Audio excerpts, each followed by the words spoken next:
Hello friends, welcome to our YouTube channel Hamar Pathshala. कल हमने देखा था मांग की लोच। आज हम देखेंगे मांग की लोच के प्रकार। मांग की लोच 3 प्रकार की होती है: मांग की कीमत लोच, मांग की आय लोच, मांग की आड़ी या तिरछी लोच। कभी कभी प्रश्न में सीधा नहीं पूछ के उसको उसके डिटेल में जाके पूछते हैं, तो इसके बारे में हम आज पूरा डिस्कस करेंगे डिटेल में। तो सबसे पहले हम देखेंगे मांग की कीमत लोच। मांग की लोच ही मांग की कीमत लोच है। जैसे कीमत के बढ़ने पर मांग पर क्या प्रभाव पड़ता है। कीमत बढ़ा तो मांग कम, कीमत कम तो मांग ज़्यादा।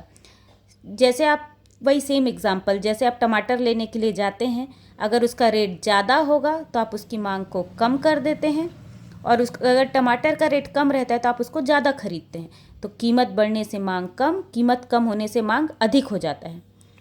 सेकंड है मांग की आय लोच। मांग की आय लोच में आप देखेंगे जैसे ही किसी भी व्यक्ति की आय बढ़ती है उसकी मांग बढ़ जाती है, और अगर किसी व्यक्ति की आय कम होती है तो उसकी मांग कम हो जाती है। अब तीसरा है मांग की आड़ी या तिरछी लोच। तो मांग की आड़ी और तिरछी लोच सीधे सीधे काम नहीं करता, इसीलिए इसका नाम आड़ा और तिरछा है। ये डिपेंड करता है दो वस्तुओं पे, कि मांग की आड़ी और तिरछी लोच दो वस्तुओं पे काम करता है। पहला पूरक वस्तु और दूसरा स्थानापन्न वस्तु। पूरक वस्तु किसे कहते हैं? जो वस्तुएं साथ साथ उपयोग में आता है, काम में आता है। जैसे पेन और स्याही।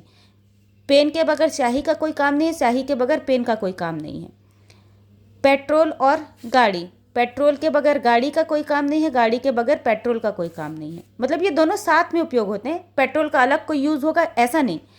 पेट्रोल और गाड़ी साथ में यूज़ होते हैं, पेन और स्याही साथ में यूज होते हैं, तो इसको कहते हैं पूरक वस्तु।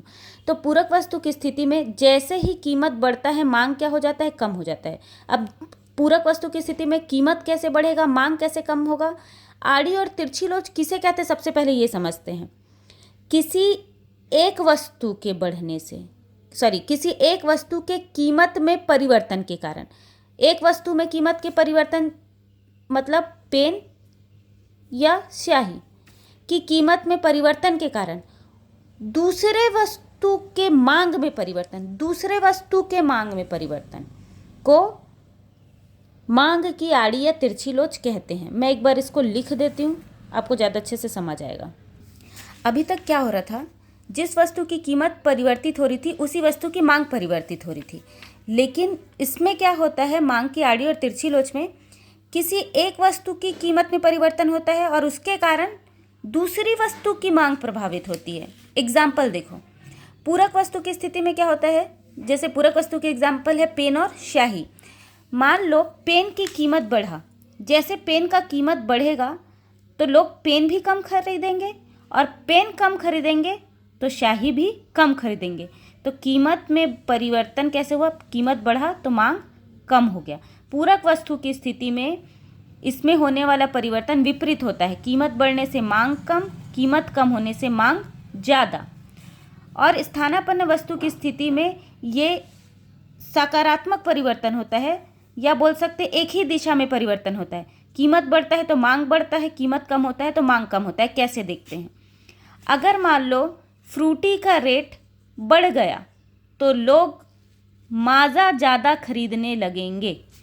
फ्रूटी का रेट बढ़ा तो लोग माज़ा की मांग को बढ़ा दिए, फ्रूटी का नहीं, माज़ा की मांग को बढ़ा दिए। फ्रूटी का रेट जैसे कम हुआ लोग माज़ा की मांग को क्या कर देंगे? कम कर देंगे। तो कीमत कम हुआ तो मांग क्या हो गया? कम हो गया। यहाँ पर ध्यान देना ये है कि मांग की आड़ी और तिरछी लोच किसी एक वस्तु में कीमत परिवर्तन के कारण दूसरे वस्तु की मांग को प्रभावित करता है, दूसरे वस्तु की मांग को। और वो किन वस्तुओं पर काम करता है? पहला तो पूरक वस्तु और दूसरा स्थानापन्न वस्तु। तो आज का टॉपिक मांग की लोच के प्रकार यहीं पर ख़त्म होता है। अगर आपको इसमें कोई भी डाउट हो तो आप मुझे कमेंट करके पूछ सकते हैं। Thank you.